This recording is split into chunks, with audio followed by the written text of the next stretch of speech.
Hello, I'm Stephanie. And I'm Lauren. And this is I've Got Guts, a podcast about living and thriving with chronic illness. Let's be real, it is really hard. But it doesn't have to be. You are not alone. With this podcast, we want to create a community and a space to be able to talk about the tough stuff And laugh along the way. The idea for this podcast stemmed from us trying to find one for ourselves to listen to, but not being able to find anything that didn't make us more sad or frustrated. Our goal is to talk about the hard stuff, but also talk about how to get through it, be positive, have a full and productive life, and of course, thrive. But before we get started, just so we are clear, we are not medical professionals. We are just here sharing our personal experiences. Hello, everyone. Hello. If you're in the United States, happy Memorial Day. And if you're not, welcome back. And happy Monday. And happy Monday. All right, let's do some thorns and roses on this Monday. I say roses first. All right, you start, Because Rome. I'm excited about I my know, rose. you're smiling big. Give it to us. So last couple episodes you guys have heard I have had a persistent either follicle or cyst that has prevented me from starting round 2 of baby Myra. Yes. But on Wednesday, we got the go-ahead. Yeah. My estrogen levels were normal. I still have a cyst, but it's obviously not producing hormones anymore. So they gave me the go-ahead to start stims. So we started stims on Wednesday. And on Friday, we went back for a little checkup, and I already have 7 prominent follicles. Yay! Yeah, 7. With like That's 5. a great number. 5 maybe that could potentially catch up. This is so exciting. And last time when you were at this stage of the game, you only had... At the end of the stage of the last game, I had 4 total. And we're working with 7 right now. 7 plus maybe 5. This is so exciting. It is so exciting. So we are officially in round 2 of making baby Myra. Yay! I'm so excited for you, Rome. So exciting. Here we go. All of this work I've been doing with Reiki and working on understanding that setbacks aren't it's not going to happen. It's just it's not happening yet. Mm-hmm. Has gotten me to the point of it's finally happening. Yes. Well, there's some type of quote, which I can't remember exactly, but it's like setbacks are really setups for whatever the next greatest thing is for you. Mm-hmm. So sometimes it feels like a setback, but it's really setting you up for exactly where you're meant to be. Yep. So I'm feeling good. Awesome. I love it. What's your rose? So my rose is, I'm just going to say it. Baseball this weekend. Connor had a tournament in Fairport, and we were supposed to be playing Friday night, all day Saturday, all day Sunday, and it rained, and the baseball games got canceled on Friday night. So I had a whole cozy night at home. And then today, the whole day got canceled. Yep. And I love cheering Connor on, and I love watching him play baseball and doing all the sports. I'm his biggest cheerleader, but we have been running like wild. I have not had my butt touch the couch in like days and days and days because we've just been so busy with working and sports and all the things. So it's just really nice to be able to like chill, be home. Yeah. What am I going to do with my whole night? I know. And what did you do? You cleaned. I did some cleaning, some cooking, some dancing to some songs.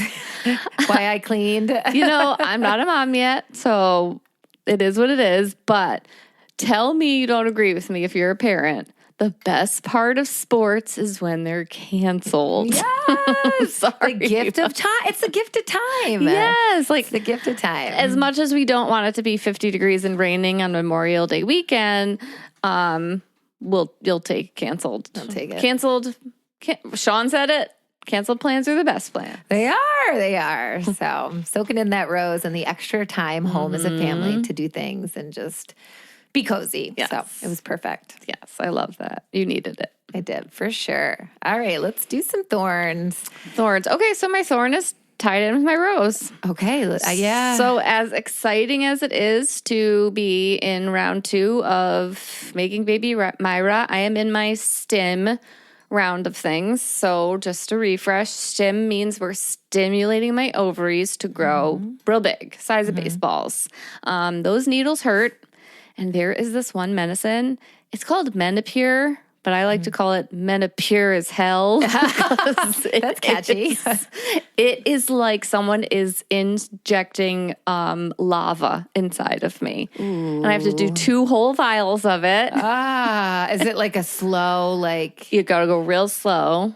And it's just the whole time it's burning. So I'm like trying to do things to keep my mind off of it. Like one night I had Backstreet Boys music videos on. Last night I put on a live John Mayer concert. But I just...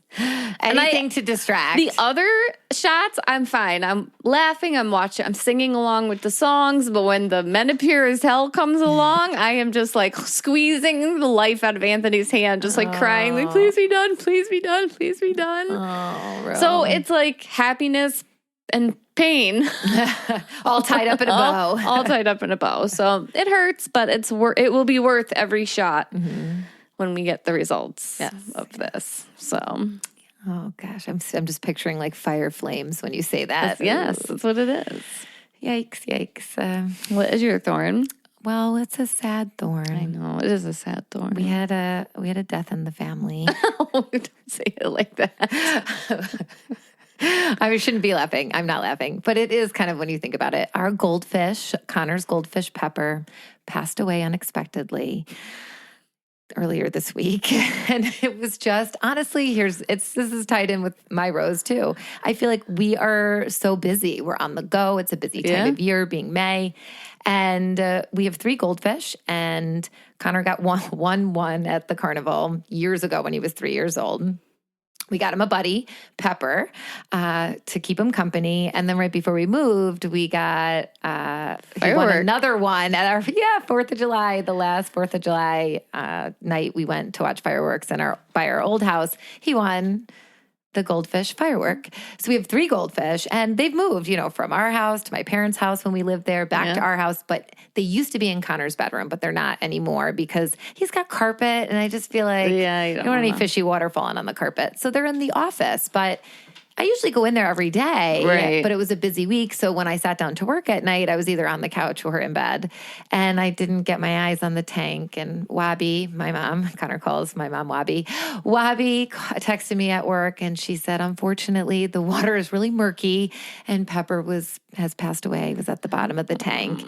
And Connor was just devastated because he took it hard. He took it hard because he's the one who's responsible for feeding them, and he wasn't. But also, to be fair, he's 9 and he needs reminders still. He's only 9 years old. I wasn't giving the reminders or looking. He didn't feed them, and I really should have changed the water sooner. It was a bit murky. So he took it really hard. He was super devastated. He cried so hard. But it motivated him to create a little checklist of things that he needs to start doing in the morning because he feeds Kenzie. He lets Kenzie out. He has different chores he does. So he wrote a whole list of chores, including feed the fish, made me take it to school and laminate it so he could check it off every day with an expo marker. If his mom isn't a teacher, I'm not sure what else is going on here and now this is what I admire about him is that he can shift, this thing that was making him feel really guilty, really sad. He's learning a lesson, and now we're down 2 fish, which is probably for the best. 3 goldfish in a 20-gallon tank. Yeah. It's a lot. So that was my thorn this week. He did build a nice coffin. He did. He built a nice coffin. And of course, it's like downpouring rain, and we're burying it out in the yard. He don't want to flush it? No, we flushed Squirt, the first goldfish, years ago after that goldfish passed away. But no, he was adamant about burying it and going out and saying a prayer. Sean did a really nice eulogy. We said a nice prayer for old Pepper the goldfish and made him rest in peace. Just when you said Sean did the eulogy, I was just like, what? It was just like an emotional time. And we're in the rain. Sean's all buddy. We're like digging in the ground. It was just, you can picture the scene. I can definitely picture. That's kind of why I'm laughing a little. I'm mostly laughing because I picture just like grumpy Sean, like digging a hole, saying a prayer. Yep, that'd be 100% accurate. So that was my thorn. So may you rest in peace, Pepper. We will miss you. Rest in peace, Pepper. All right, well, let's get into our episode today. All right. Today on the show, we're thrilled to welcome a guest who is very special to me. Her name is Dani DiSabato. We actually used to teach together. We were the dream team. She is an amazing educator, That's actually an understatement. She is the best educator, but has decided to go down a little bit of a different path since moving away from Rochester, New York. She has turned living gluten-free into an inspiring and seriously delicious adventure. You may know her from her vibrant Instagram page, Gluten-Free Galley, where she shares everything from mouth-watering recipes to restaurant finds to real talk about the ups and downs of gluten-free life. Whether you're managing celiac disease, navigating food sensitivities, or just curious about what gluten-free living really looks like, today's conversation is going to be packed with insight, laughs, and lots of amazing food talk. Welcome to the podcast, Dani. Thank you guys so much. Thank you for having me. Of course. This is so exciting. Oh, what a nice intro. Thank you. We went from teaching together now to podcasting together. Yes, I love it. I love it. I love it. And you got away from this crazy Rochester weather. I did. I'm in Cincinnati right now, and I feel like we're definitely a little bit more spoiled with the warm weather, but we'll be in Pittsburgh this summer, and I think I'll go back to kind of that up and down. Yes, probably. Yeah. It was like, kind of 70 and sunny during the week. And today it's 45 cold and raining. Little roller coaster. Gotta love it. All right. So let's start things off. Can you share the story behind starting Gluten-Free Galley? What inspired you to create this space? Yes. So from a really young age, I've always loved cooking, baking for others, and especially eating. I've always had, a love for trying new foods and experimenting with different things. And recently, I moved in with my lovely fiance, Jason, and he is actually kind of on his own health journey right now. Yeah. He is dealing with some challenges with his lymphatic system. Okay. And so after seeing so many doctors, a lot of traditional medicine doctors, we've decided to go down a little bit more of a holistic path, which means really focusing on what kinds of food that we're eating and what we're putting in our body. Through that process, I have been doing a lot more cooking, and I love cooking for others. So it's been so fun to be living with him and have the opportunity to cook a little bit more. So really the Instagram page has been kind of a way for me to document all of the things that I have been cooking. And, recently I've been trying to write down a little bit more formally my recipes, because usually it's just me throwing things together. But I've been trying to be a little bit more specific with my measurements and things like that, so I can hopefully share more of that with the community that I'm trying to build on this space. I love that so much. So were you diagnosed with celiac disease, or did you start eating gluten-free for another reason?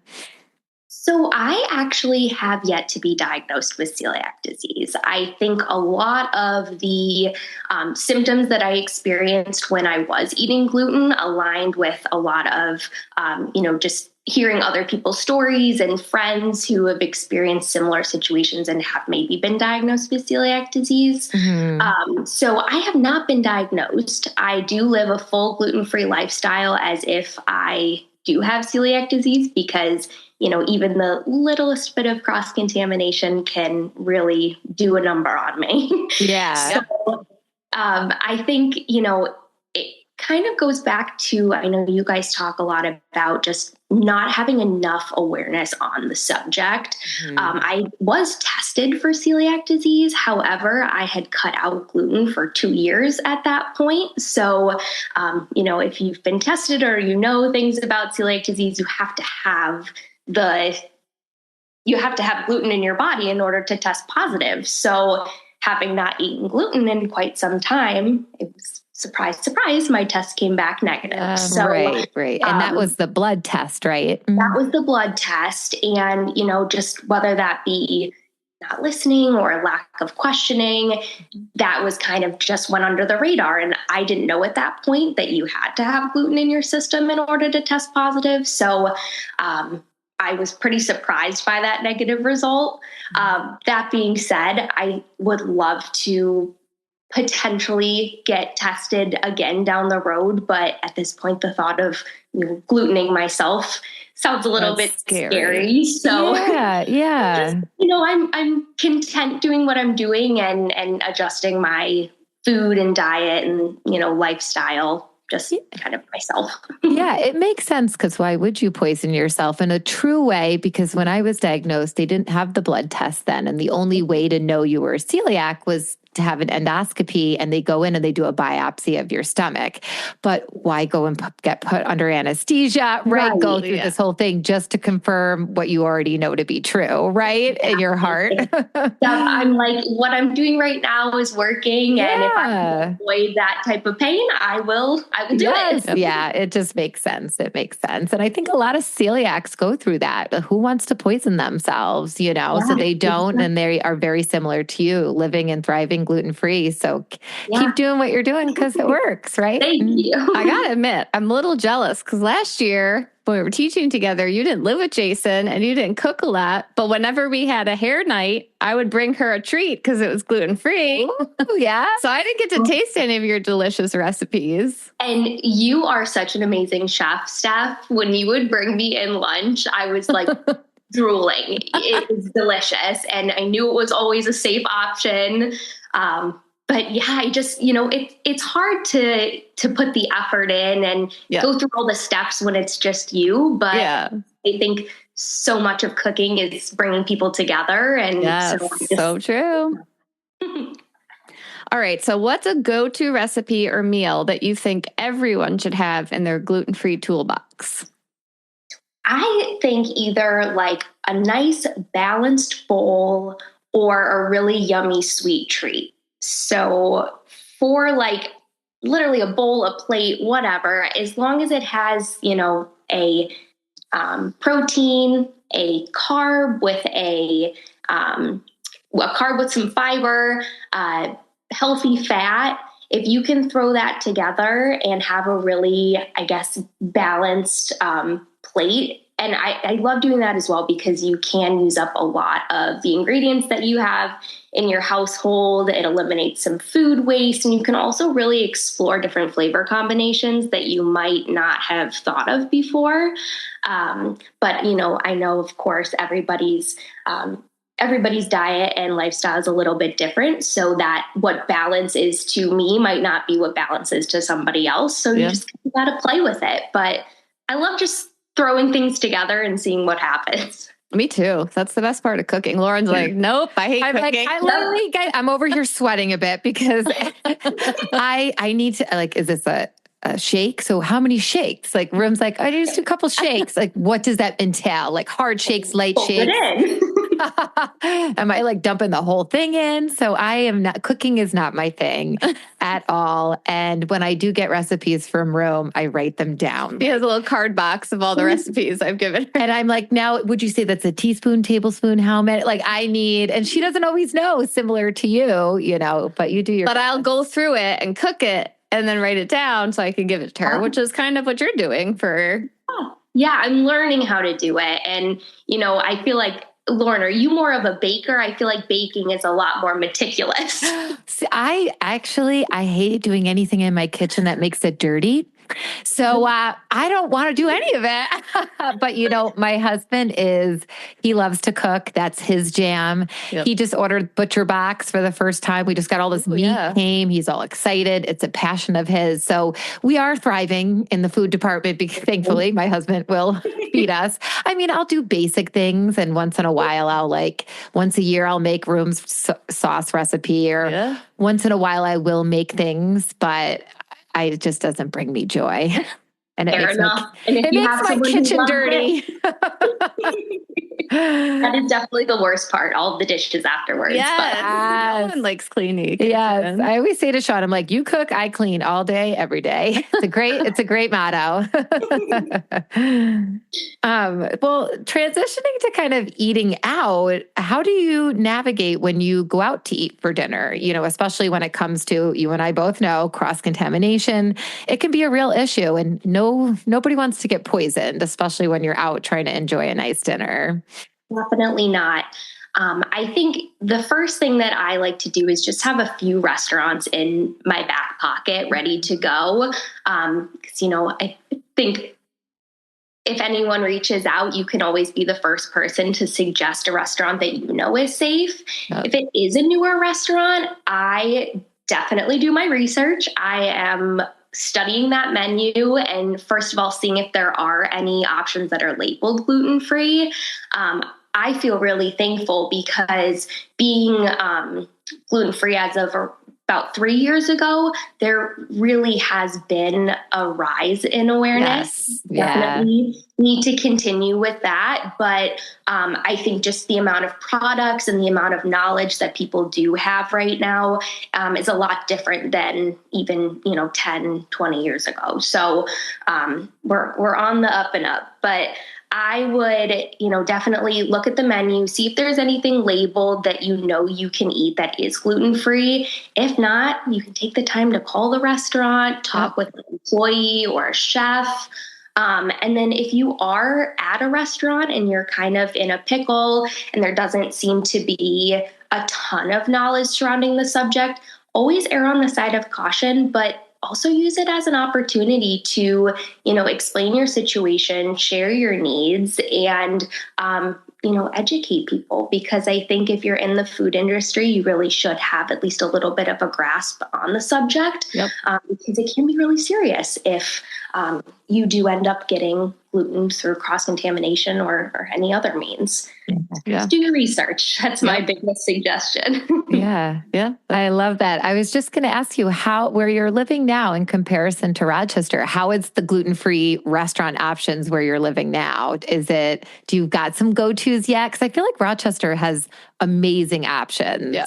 We're very lucky here.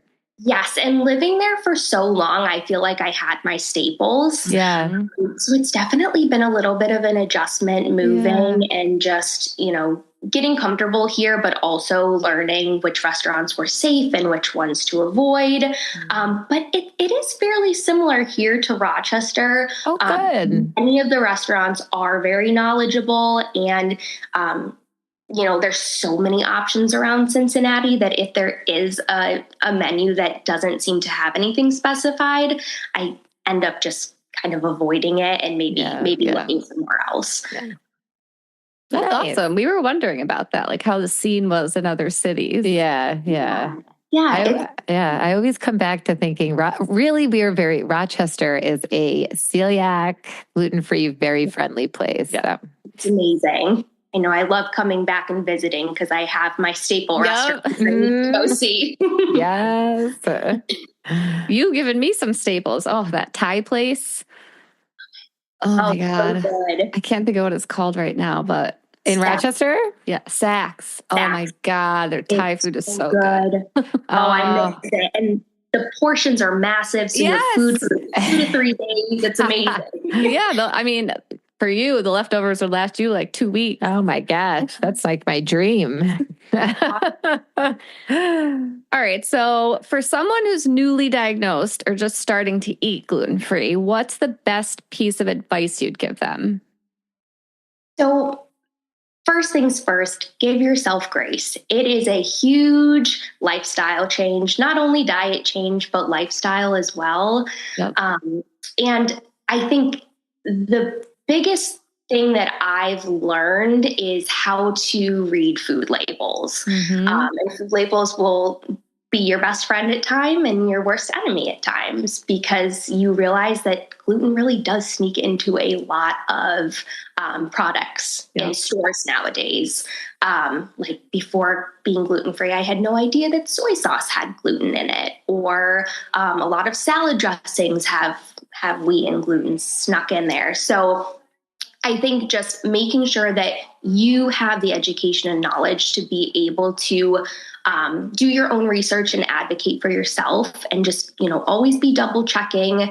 It'll become more internalized as you gain experience and time with navigating the disease. But at first, just be really diligent and, go through the motions and make sure you're keeping yourself safe. Yes. So smart. We always talk about her journey.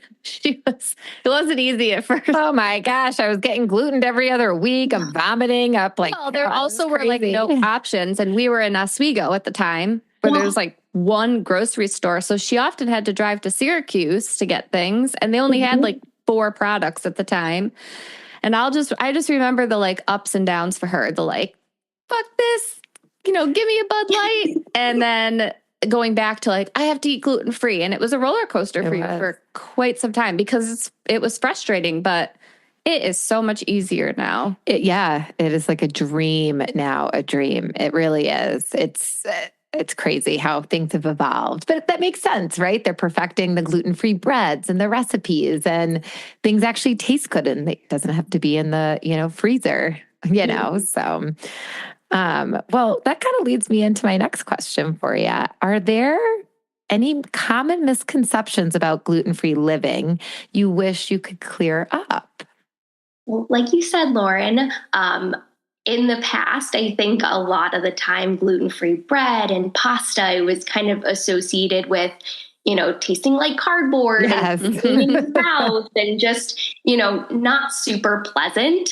But I think a huge misconception is that gluten-free food is boring or doesn't taste good, but it's really not the case. And, once you find your favorite products and really good brands that focus on quality and taste and, not just throwing a gluten-free product out there, but actually making one that is enjoyable, it's amazing. And also learning how to make some of your favorites from scratch can be so powerful. And, being able to say, oh, I really wanted this and I made it from scratch, I think is really awesome. And I definitely do that with a lot of sweet treats and bakery items, just because I found a lot of really good replacements for pastas and things along those lines. But bread is still one that I am struggling with a little bit. Have you tried the Char brand?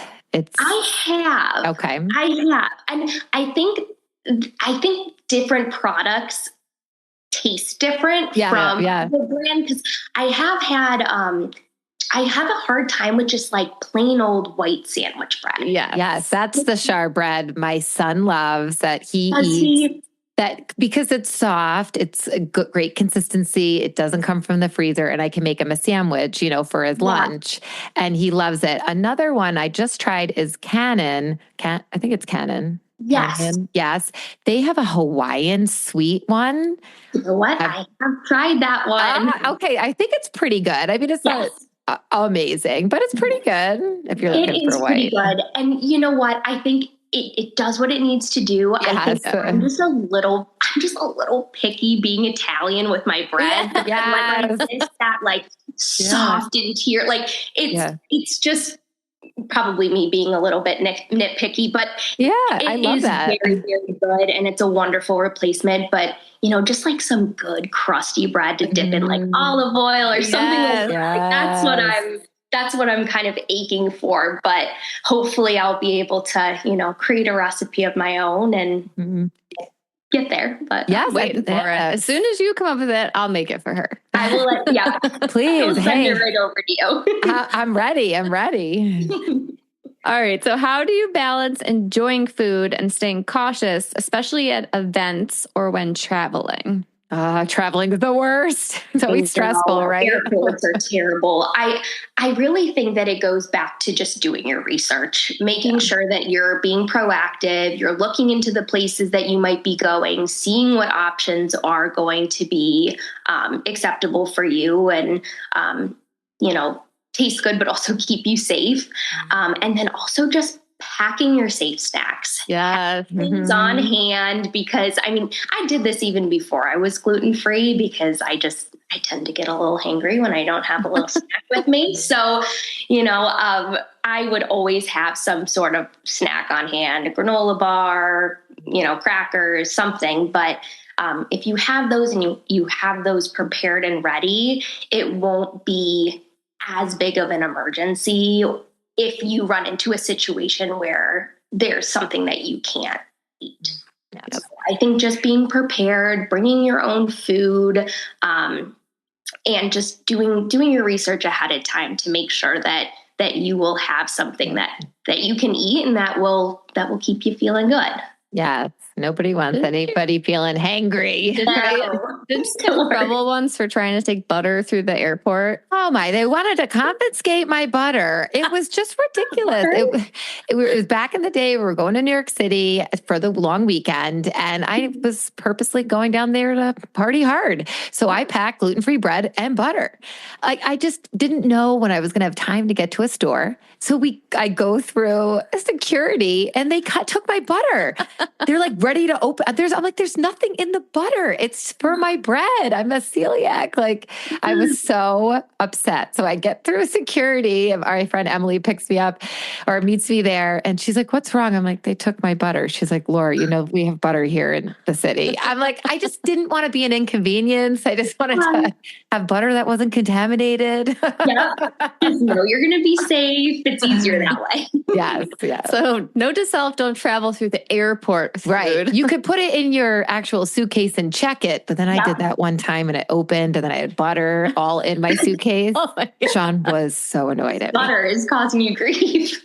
It's like an addiction I really am addicted to butter. I love it. I'm the same way.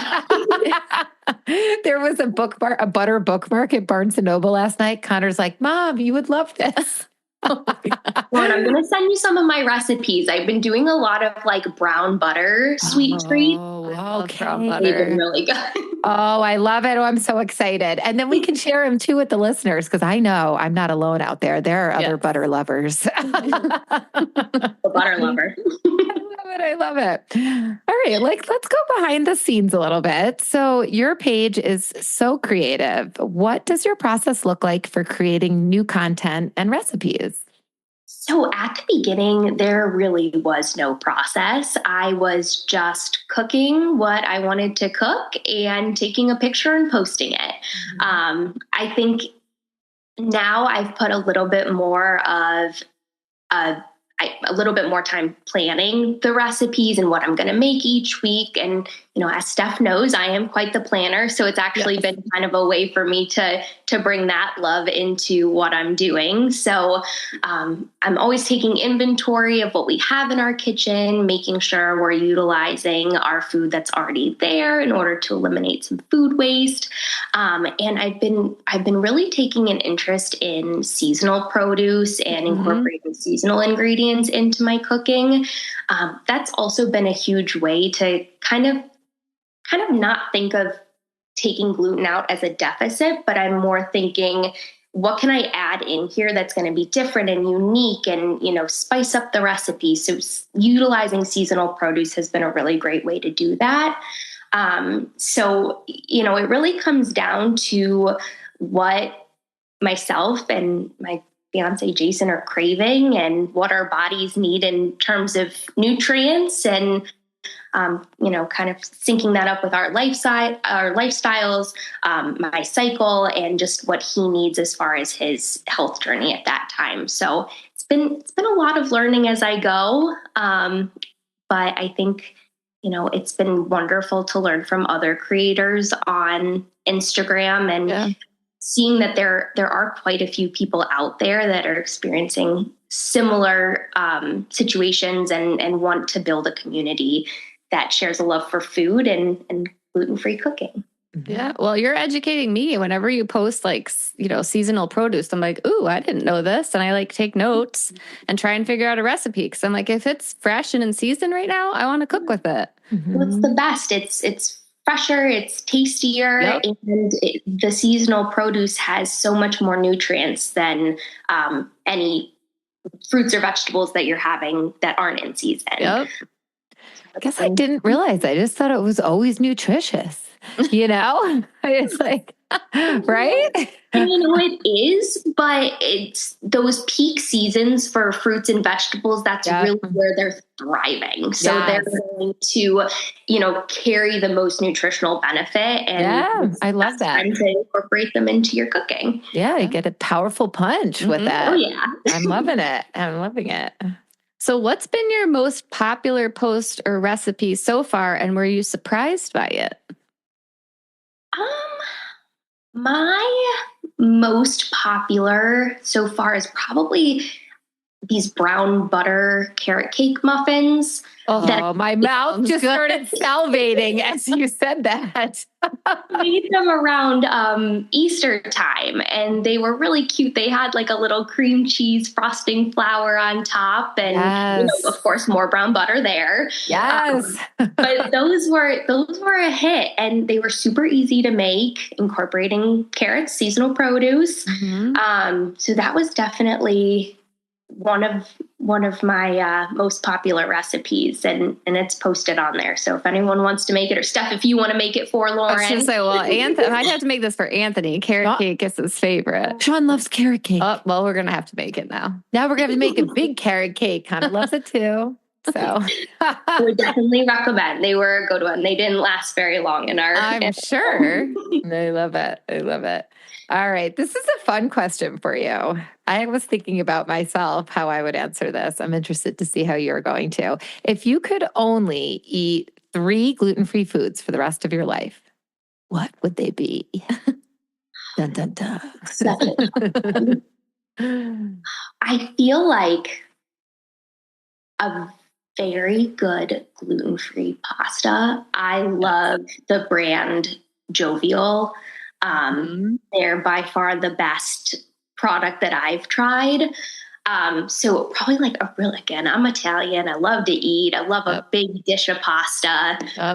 So probably that. I'm trying to think what else. Definitely some sort of sweet treat. I love like a warm cookie with vanilla ice cream. Ooh, yummy. That's a favorite.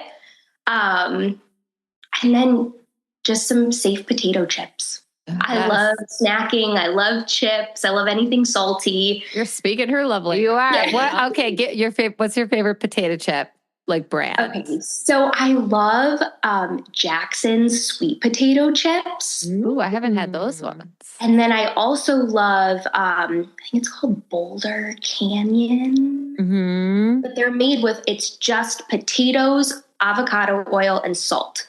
So it's like minimal ingredients, yes, quality, and they taste incredible. So yeah, big chip and dip girl. So if I have those chips and like some pickle dip, I love it. Yeah, same. I need to be very hungry. I know what I'm going to say. Me too. I feel like I could definitely change my chip game.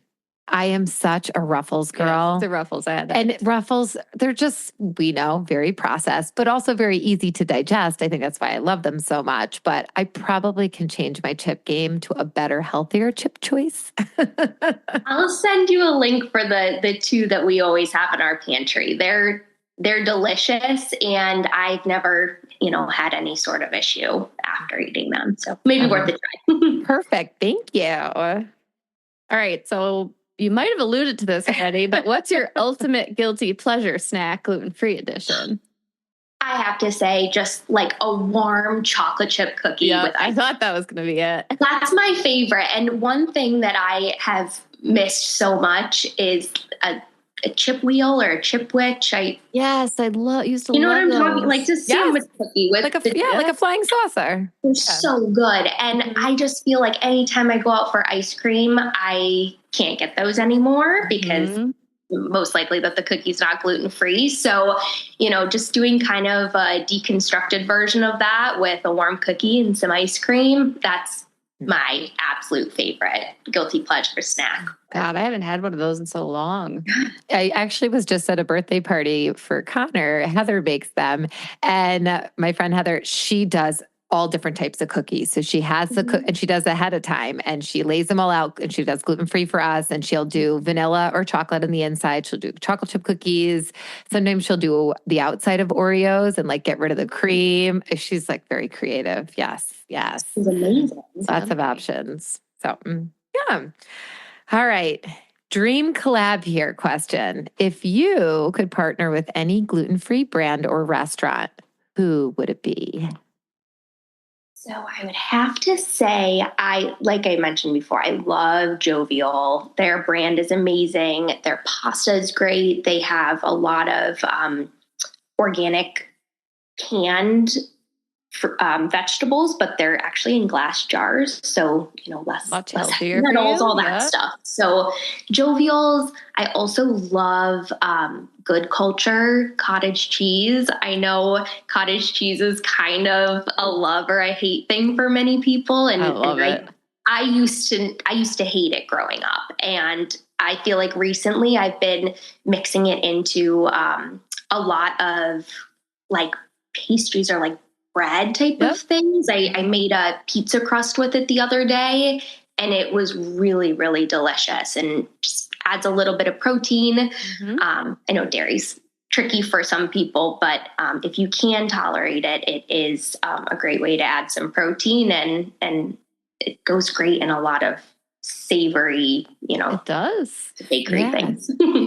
You know me, well, I'm on my fertility journey, so I had to change my diet, and I have the same lunch every day. You know me. Oh yeah. And now my go-to lunch every day is I mix eggs, cottage cheese, goat cheese, and cheddar cheese, and I bake it, and it's like a little egg casserole.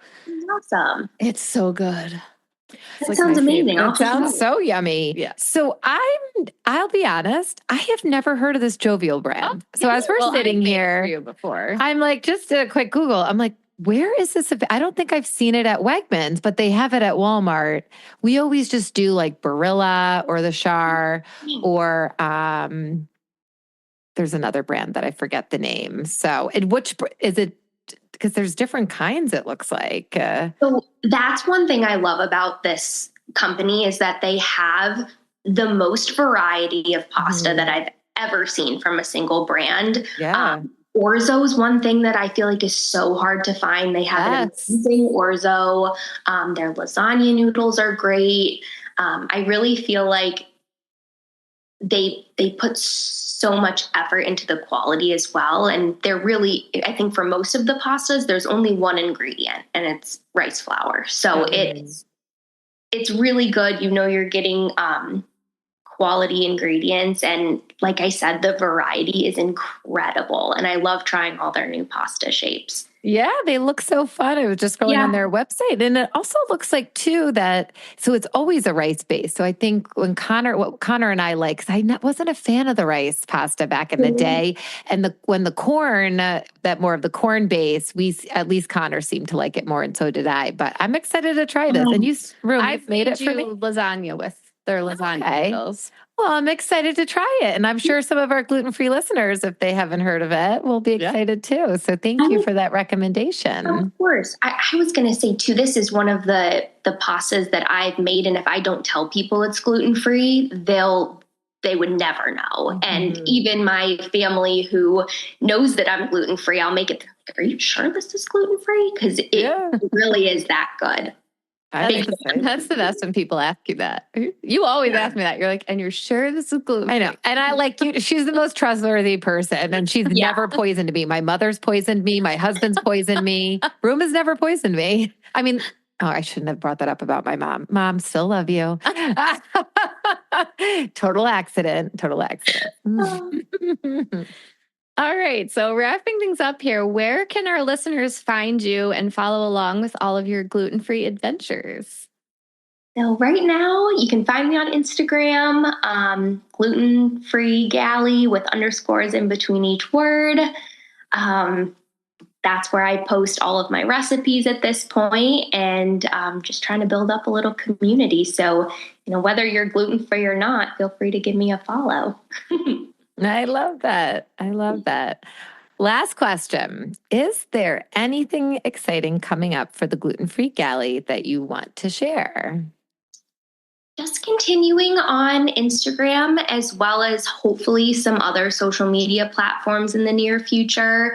I'd love to make it a little bit more approachable to others who might not have Instagram. Okay. And, down the road, I would really love to have a website, some sort of place to document all of the recipes that's a little bit more easy to navigate compared to Instagram. But yeah, just continuing what I'm doing, learning as I go, and hopefully people will like the recipes. I see a cookbook in your future. I was just gonna that would be a say dream. that. That would be a dream. I love that. Hey, put it out there. Yep. Right? Your Why thoughts not? become your reality. And I don't know. I think maybe me and you need to do a collab for your page. Oh, we so should. Get that polenta recipe. Oh my goodness, with the goat cheese. Oh, it was amazing stuff. I still think about that lunch. It would be so fun to do like a cooking show. Have So the two of you fun. on there together. Well, it has been such a pleasure to chat with you and finally meet you. I can't Thank wait you till you're so back in town and I can meet you in person. Nice to meet you, and thank you guys so much for having me. Love your podcast and really honored to be here. Yes, and we love your Instagram page. Your recipes are inspiring, and you're keeping even me educated on the gluten-free world. Yeah, so thank you so much. And we will talk to you soon. Soon. All right. Bye. Bye. Thank you for listening. We really appreciate likes, follows, and reviews wherever you listen to your podcast. You can find us at I've Got Guts Podcast on Instagram and Facebook and YouTube. And you can email us at I've Got Guts Podcast at gmail.com. See you next time. Bye, everyone. Bye.